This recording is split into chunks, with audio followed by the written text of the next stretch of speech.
Buenos días mis queridos pastores, mis hermanas y hermanos en el Señor. Dios les bendiga mucho en esta mañana. Hoy domingo 19 de julio nos toca ver la clase número 14. Los frutos, pero no sino los frutos del Espíritu. Aunque se ve bastante bendito.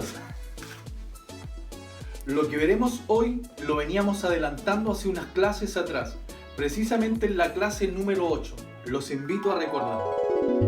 Pero en Juan 15, Jesús nos dice que Él es la vid y nosotros somos la rama. Si queremos dar fruto, debemos permanecer en Él. Porque fuera de Él no somos capaces de hacer nada. Me gusta cuando Jesús se vuelve intenso y va al punto, pero ¿qué quiere decir Él con esas palabras? Permanecer. El permanecer significa vivir o descansar en algo o alguien. Jesús lo dijo muy claro, que necesitamos descansar en Él, necesitamos hacer nuestro hogar en Él, tenemos que estar amarrados tan cerca de Jesús que se convierta en nuestro propio respirar. Y la razón por la cual esto es tan importante es porque apartados de Él no podemos hacer nada. Para resumir el objetivo y desarrollo de la clase de hoy, en virtud del tiempo, ya que queremos ver y aprender muchas cosas, quiero decirles que el fruto del Espíritu describe una serie de cualidades o virtudes que caracterizan a los verdaderos cristianos. Su producción únicamente se puede dar en aquellos que han nacido de nuevo, y su estudio nos brinda una clara comprensión del carácter que solo los guiados por el Espíritu Santo pueden reflejar. La clase de hoy tiene como objetivo describir estas cualidades o virtudes a la luz de la palabra. Iniciamos esta clase considerando la primera y la mayor de todas las virtudes que el apóstol Pablo enumera en Gálatas, que es el amor. El amor, amados hermanos, es definitivamente uno de los más nobles y sublimes de las virtudes humanas. Como el libro de Cantares los describe, es un don incalculable que nadie puede extinguir. Cantares dice: las muchas aguas no podrán apagar el amor, ni lo ahogarán los ríos. Si diese el hombre todos los bienes de su casa por este amor, de cierto lo menospreciarían. El amor es un concepto muy utilizado en nuestra sociedad y hasta cierto sentido un tanto trillado para muchos, pero a la luz de las Escrituras es un don otorgado por Dios a los hombres, porque el amor de Dios ha sido derramado en nuestros corazones por el Espíritu Santo que nos fue dado, dice la palabra. Entonces, ¿a qué se le llama amor hoy en día?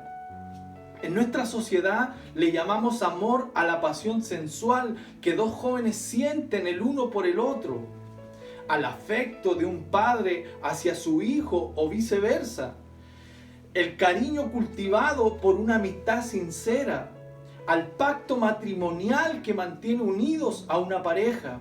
Pero realmente, ¿qué es el amor a la luz de la palabra? Lo primero que debemos saber, amados hermanos, es que el amor es el cumplimiento de todos los mandamientos. La palabra de Dios en Marcos 12 nos dice que se acercó uno de los escribas a Jesús y le preguntó: ¿cuál es el primer mandamiento de todos? Y Jesús dice que le respondió: el primero de todos los mandamientos es: oye Israel, el Señor nuestro Dios, el Señor uno es. Y amarás al Señor tu Dios con todo tu corazón, con toda tu alma, con toda tu mente y con todas tus fuerzas.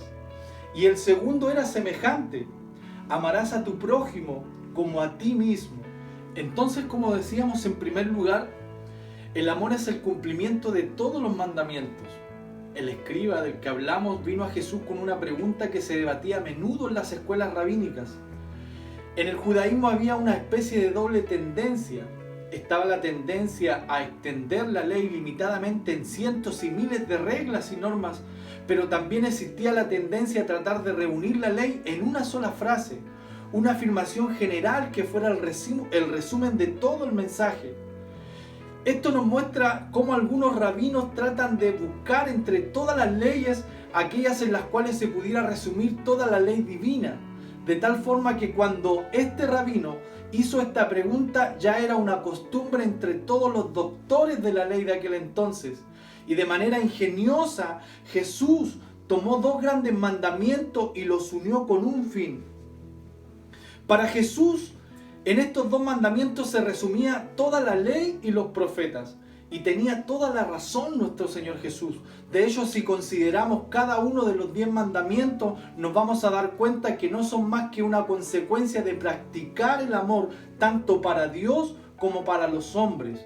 Los primeros 4 mandamientos tratan de las relaciones que deben imperar entre los hombres y Dios, y los restantes tienen que ver con las relaciones entre los hombres. Volvemos a la pregunta inicial. ¿Qué es el amor a la luz de la palabra? En Juan 13, 34 nos dice: les doy un mandamiento nuevo. Ámense unos a otros. Ustedes deben amarse de la misma manera que yo los he amado, nos dice nuestro Señor Jesucristo. El amor es el fundamento del carácter en la vida cristiana, así como la principal de todas las virtudes humanas. Sin él, las otras características del fruto serían imposibles desarrollarlas en nuestras vidas. Nuestro Señor Jesús, instruyendo a sus discípulos, los exhortaba no solamente a amar a Dios, sino también a amarse los unos a los otros. El amor entre creyentes es una característica por la que se nos debe reconocer en este mundo, a usted y a mí, a tal punto que nuestro amor no solo debe reflejarse en hacer buenas obras, sino en tener buenas relaciones con nuestros hermanos.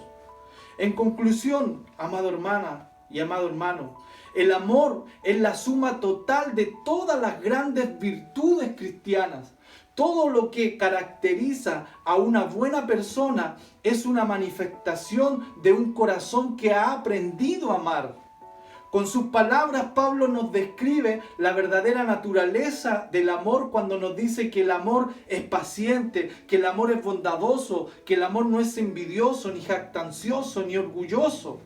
No se comporta con rudeza, no es egoísta, no se enoja fácilmente, no guarda rencor. El amor, dice más adelante, todo lo soporta, todo lo disculpa, todo lo cree, todo lo espera.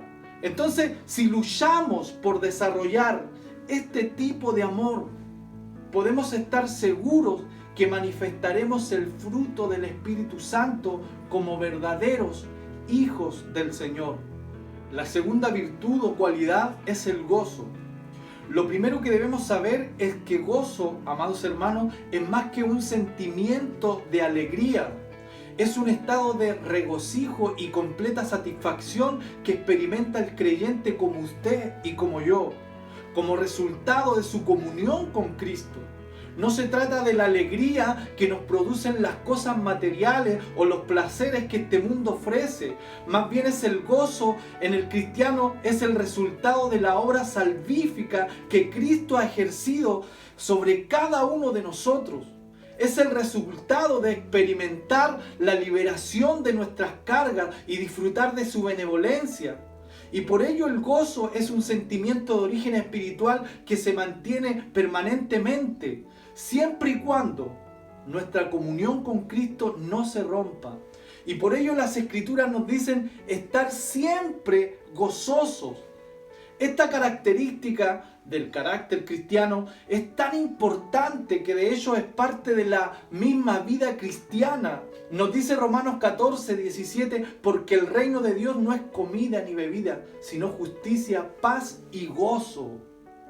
Por tanto, el gozo, amada hermana y hermano, es un fruto del Espíritu que se espera que siempre esté presente a lo largo de toda nuestra vida cristiana. En una parte de la Biblia, no recuerdo ahora, pero dice, vivan con alegría su vida cristiana. Lo he dicho y lo repito, vivan con alegría su vida cristiana. Sin embargo, la pregunta sería hoy en día, ¿cómo mantener el gozo aún en medio de las dificultades más grandes de la vida cristiana? La fuente de nuestro gozo proviene de nuestra comunión con Dios. La fuente del gozo radica en la llenura del Espíritu Santo, y lo dice el libro al principio. en la llenura del Espíritu Santo sobre usted, sobre mí, en gustar su amor y misericordia en nuestras vidas, los cuales nos mantiene llenos de su presencia, de tal forma que aún en medio de las pruebas podemos encontrar un descanso para nuestras almas, y ese gozo indiscutiblemente nos da la seguridad que Dios está con nosotros. El mundo, querida hermana, querido hermano, nos dice que necesitamos llenar nuestras necesidades de afuera hacia adentro, ya sea con el amor de la familia, con los triunfos académicos o laborales, la prosperidad económica quizá, los entretenimientos de este mundo, los placeres de este mundo. Pero esto nunca logrará satisfacer completamente el alma. Nunca logrará satisfacer nuestras vidas. La alegría del mundo es una emoción del alma que puede llegar o desaparecer movida por las circunstancias de la vida. Sin embargo, el gozo del Señor es una experiencia que tiene su base en una realidad espiritual, que es la reconciliación que el cristiano tiene con Dios por medio de Jesucristo. La tercera virtud o cualidad es la paz. ¿Qué entiende usted que me está mirando allí tan atento por paz? De acuerdo con los diccionarios, la paz es la situación o estado en que no hay guerra ni lucha entre dos o más partes enfrentadas. En el Nuevo Testamento se usa en dos sentidos. En primer lugar, se usaba para denotar la serenidad que disfruta un país bajo el gobierno justo y benéfico de un buen emperador. Y por otro lado también se aplicaba a un pueblo que sabía estar en gran armonía y serenidad. En el Antiguo Testamento, y su significado en nuestro idioma, denota no solamente serenidad o ausencia de conflicto, sino que también encierra un verdadero deseo de completo bienestar físico, emocional y espiritual. Por esta razón, cuando usted canta el corito, si tienes paz con tu hermano, dile shalom. ¿Lo ha cantado usted? Yo lo he visto que le dan la mano y lo abrazan. Dile shalom. Al decirle shalom usted a su hermano o a su hermana, es más que un saludo de presentación o de despedida. Es más, cuando un israelita decía shalom a una persona, estaba declarándole un auténtico deseo de salud, de armonía, de paz interior, de calma y tranquilidad para aquel o aquellos a quien estaba dirigido este saludo. Por todo esto podemos ver que, de acuerdo con la Biblia, la paz es un estado de completa serenidad que proviene no de factores externos, sino de la comunión y confianza que se establece a través de nuestro Señor Jesucristo. Por ello dijo nuestro Señor Jesucristo: la paz os dejo, mi paz os doy, ya no como el mundo la da.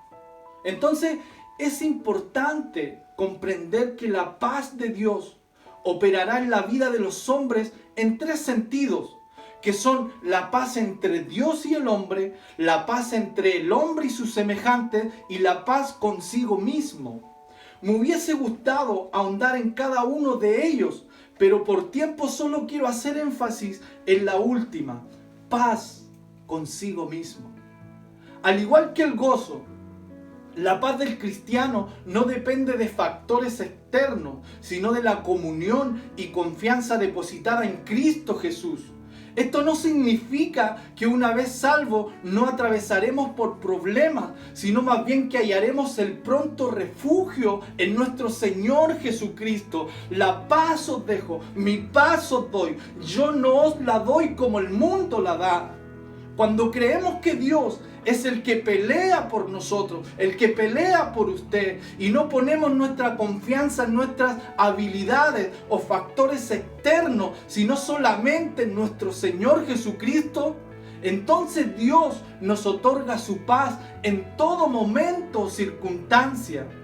En la actualidad, la ansiedad que las personas tienen ha crecido considerablemente y es la causante de muchas enfermedades, y de allí que los cristianos necesitamos en nuestro corazón esa paz que Dios solamente nos otorga. La cuarta virtud o cualidad es la paciencia. Dame paciencia, pero al tiro, dice un dicho por ahí. En Hebreos 12:1 nos dice: por tanto nosotros también, teniendo en derredor nuestra tan grande nube de testigos, despojémonos de todo peso y del pecado que nos asedia, y corramos con paciencia la carrera que tenemos por delante. La paciencia, amados hermanos, es otra característica del fruto del Espíritu en el creyente. En este versículo, el autor de la carta de los Hebreos compara la vida cristiana con una carrera donde existe un gran número de testigos que nos están observando.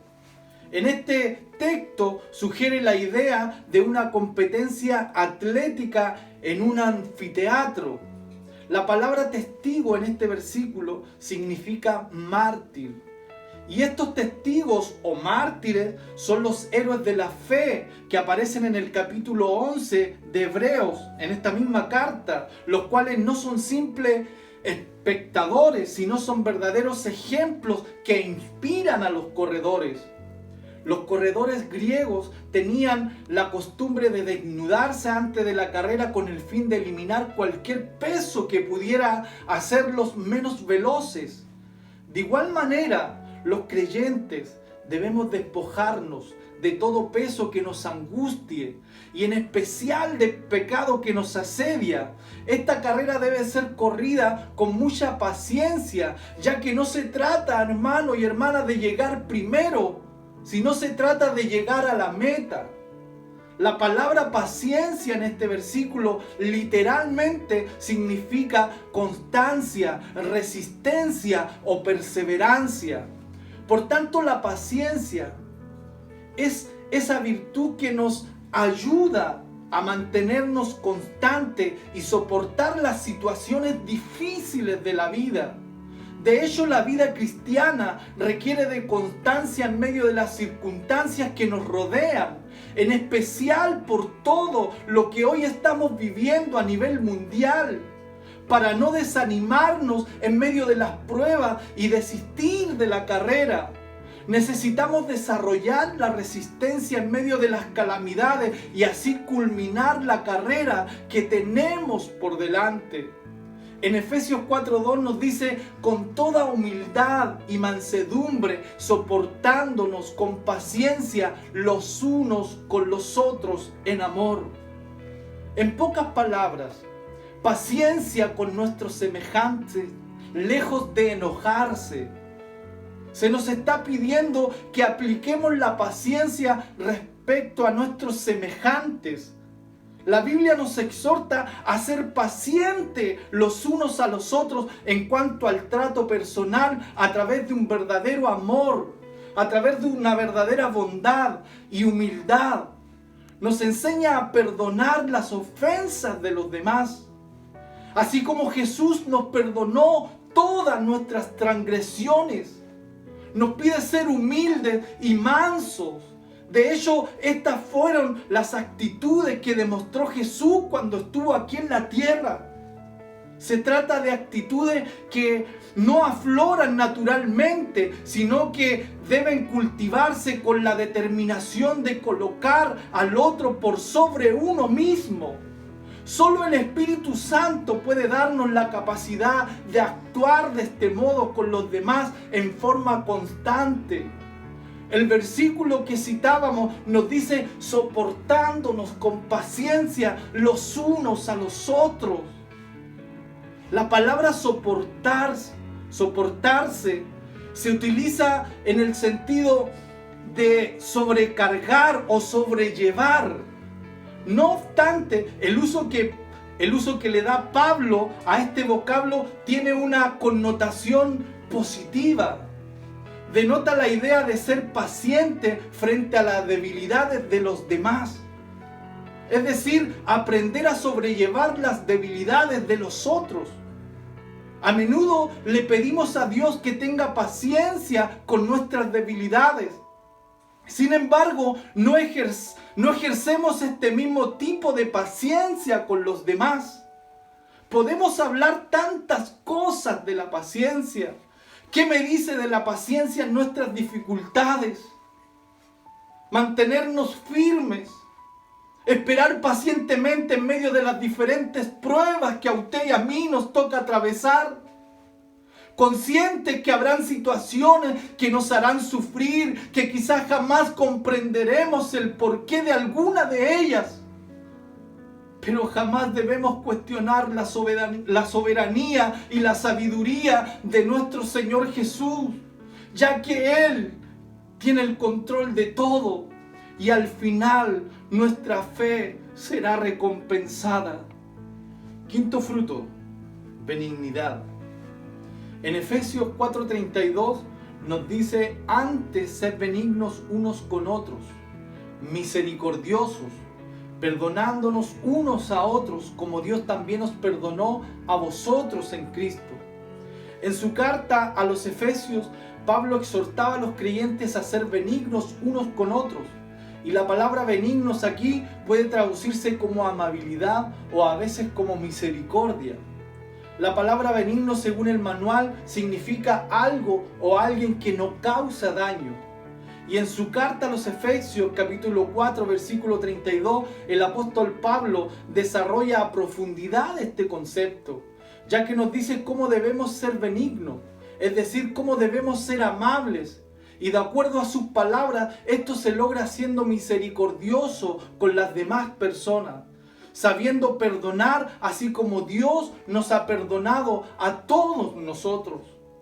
Pablo establece la ley de las relaciones personales, dándonos a entender que debemos tratar a los demás como Jesucristo nos ha tratado a nosotros, con suma amabilidad. Cuando hablamos de amabilidad, debemos entender que la amabilidad es el resultado de nuestro sometimiento a Dios.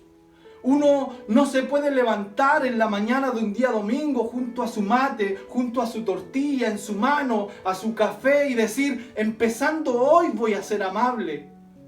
Aún las mejores intenciones, amados hermanos, fracasan cuando dependemos de nuestras propias fuerzas. Pablo dijo que la amabilidad era un fruto del Espíritu, porque no puede crecer efectivamente sin el continuo trabajo del Espíritu en nuestras vidas. Vivir en el Espíritu significa ser controlado por su presencia. Toda decisión y acción debe ser influenciada por su gloriosa presencia, y por eso Pablo dice: sean llenos del Espíritu. Cuando esta presencia gloriosa actúa en nosotros, comenzamos a reflejar el fruto del Espíritu y por ende la amabilidad, mejorando así nuestras relaciones con los demás. Dios no desea que sus hijos sean personas soberbias. Dios no desea que sus hijos sean personas insoportables. Al contrario, la Biblia nos exhorta a través de la carta de Pablo a los Efesios a cuidar nuestras relaciones personales entre nuestros semejantes. Sométanse unos a otros. Entre cónyuges, esposos, amen a sus esposas. Entre padre e hijo, obedezcan en el Señor a sus padres. Padres, no hagan enojar a sus hijos. O incluso en las relaciones laborales, esclavos, obedezcan a sus amos terrenales. La amabilidad es uno de los productos del Espíritu trabajando en nuestras relaciones. La bondad es la sexta virtud que Pablo lista en el fruto del Espíritu. Ya vimos que benignidad es una virtud que nos ayuda a ser amables, que expresa misericordia y nos ayuda a no dañar a nadie, de tal forma que nos convierte en personas agradables con las cuales los demás quieren pasar tiempo. Sin embargo, ¿qué es bondad? La bondad, amados hermanos, es la virtud que crea en nosotros la disposición para hacer las buenas obras, es decir, ayudar a los demás.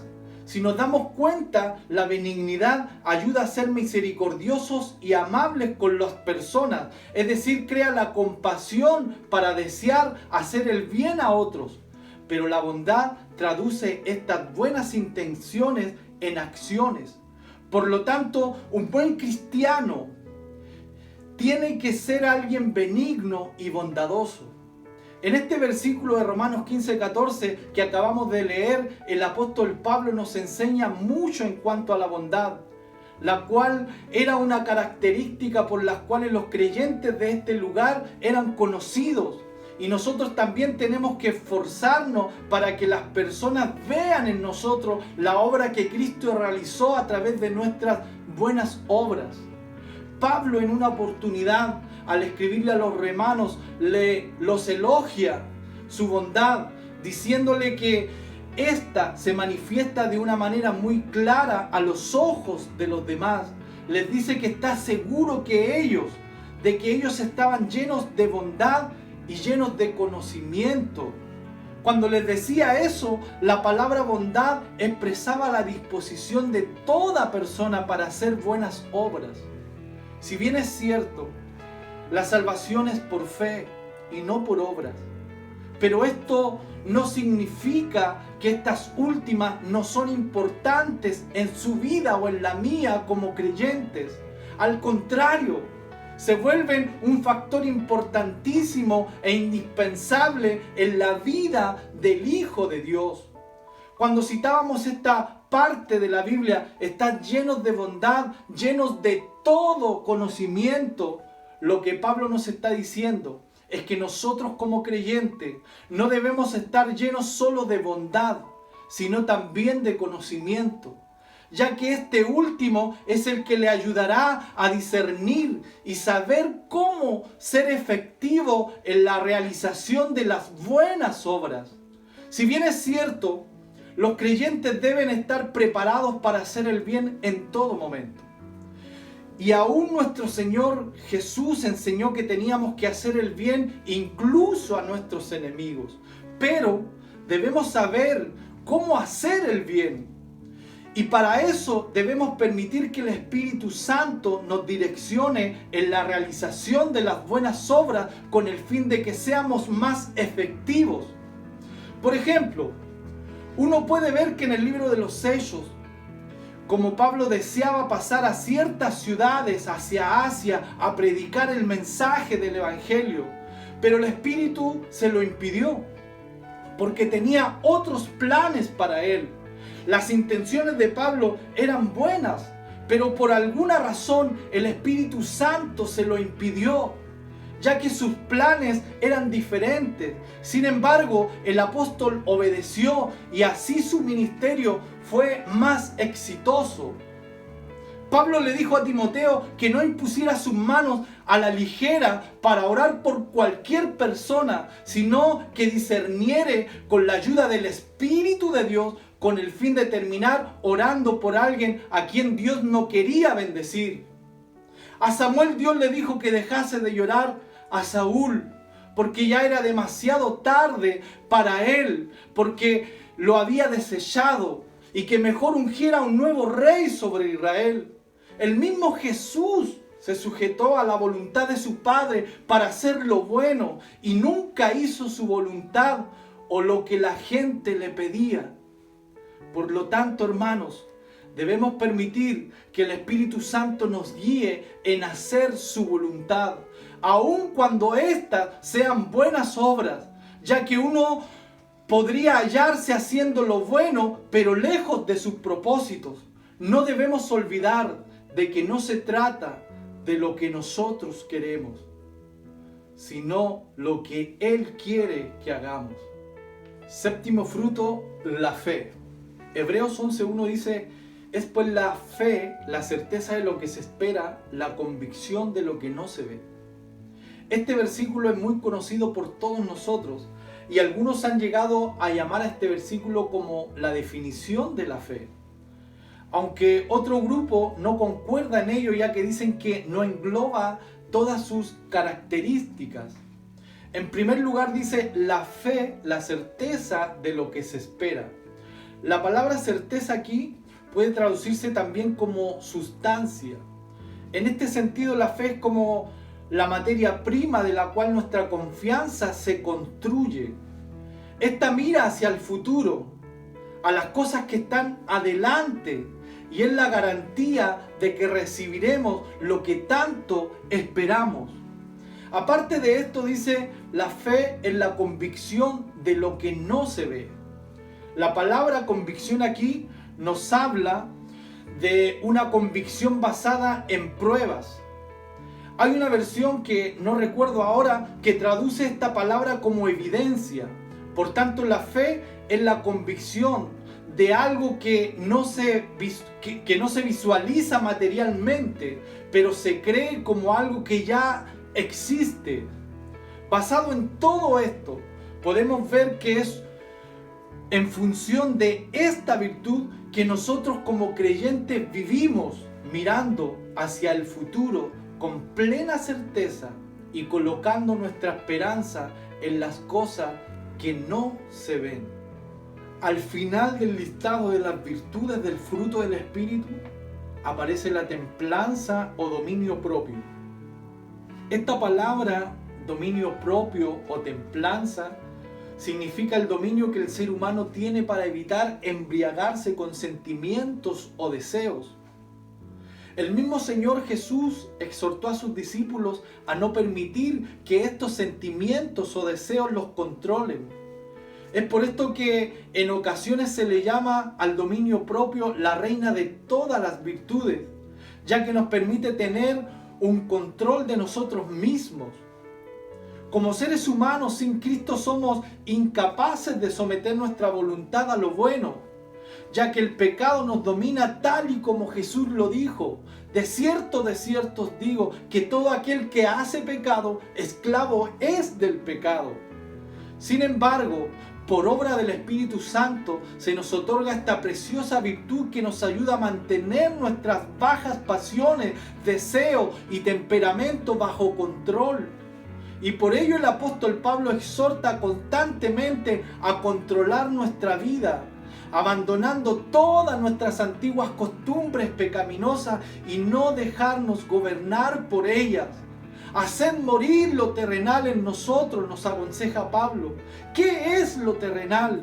La fornicación, impureza, pasiones desordenadas, malos deseos, avaricia, que es la idolatría. Pero aparte de todo esto, nos dice también que debemos dejar la ira, enojo, malicia, blasfemia, palabras deshonestas de nuestra boca.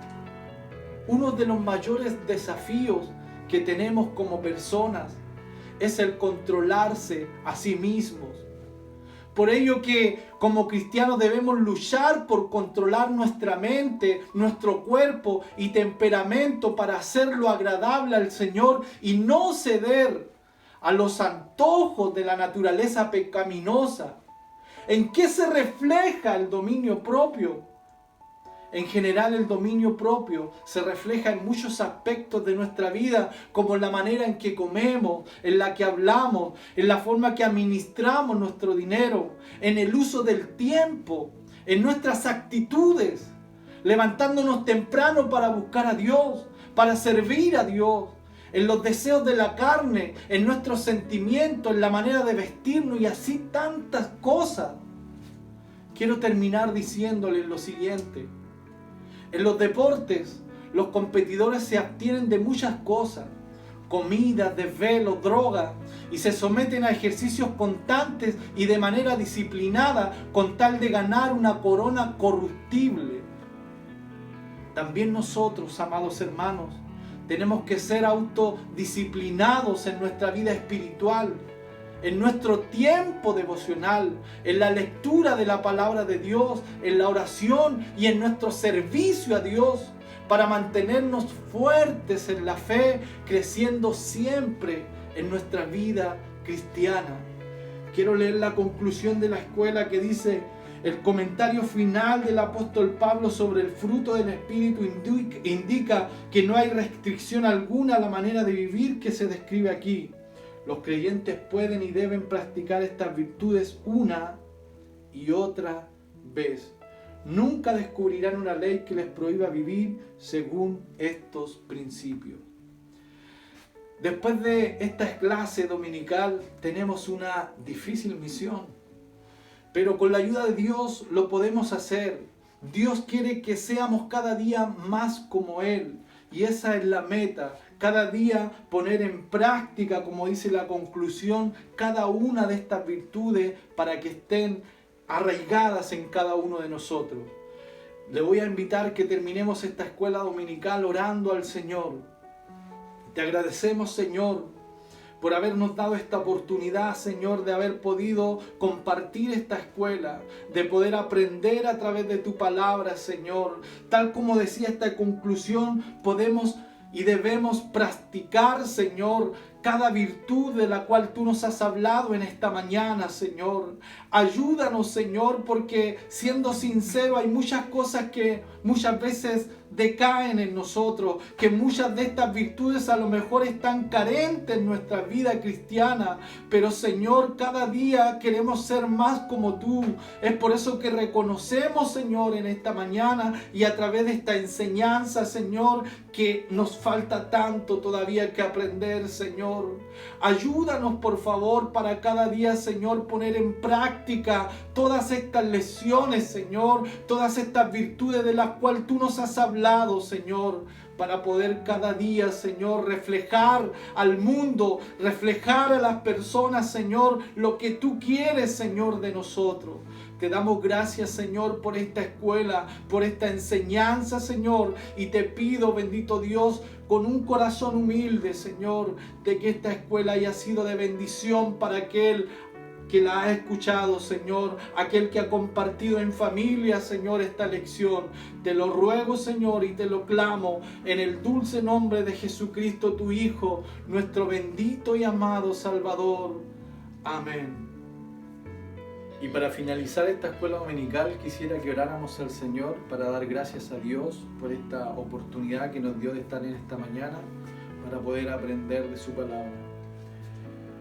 Te damos gracias, Señor, por habernos dado, Señor, esta gran oportunidad, este privilegio, Señor, de aprender de ti, Señor. Nos dejas una gran misión, Señor, que es el cada día poner en práctica, Señor, estas virtudes, estas cualidades, Señor, que reconociendo, Señor, humildemente en nuestro corazón, en nuestra mente, Señor, hay muchas cosas, Señor, que aún nos faltan por aprender. Señor, en esta hora, tal como decía la conclusión, ayúdanos, Señor, a poner en práctica, Señor, todas estas cosas, Señor, que tú nos enseñas a través de tu palabra. Y perdónanos, Señor, si te fallamos cada día, Señor, en alguna de ellas, Señor. Te rogamos, Padre, de que por tu palabra, Señor, podamos ser bendecidos, Señor. Cada hermana, cada hermano, Señor, que pudo, bendito Dios, escuchar, aprender de esta escuela dominical, sea bendecido allí su hogar, su familia, sus hijos, Señor. Ayúdanos, Señor, en esta hora para cada día ser más como tú. Te rogamos, Señor, tu poderosa bendición que recaiga en nuestra vida, en nuestras familias, en nuestros hogares. Esa bendición que da el Padre, el Hijo y el Espíritu Santo. Amén.